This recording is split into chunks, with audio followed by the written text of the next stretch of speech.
CM Revanth Reddy sir ఈ 2025లో కనీసం ఒక కొత్త చట్టం తీసుకురండి సార్. అదేంటంటే సొంత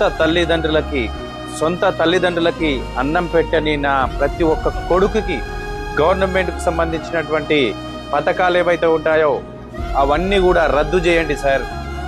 Aadhaar card, ration card, pan card, passport ప్రతి ఒక్కటి రద్దు చేయండి సార్ దయచేసి. ఈ 2025లో కనీసం కొంతమంది ప్రజలలోనే మార్పు వస్తుంది.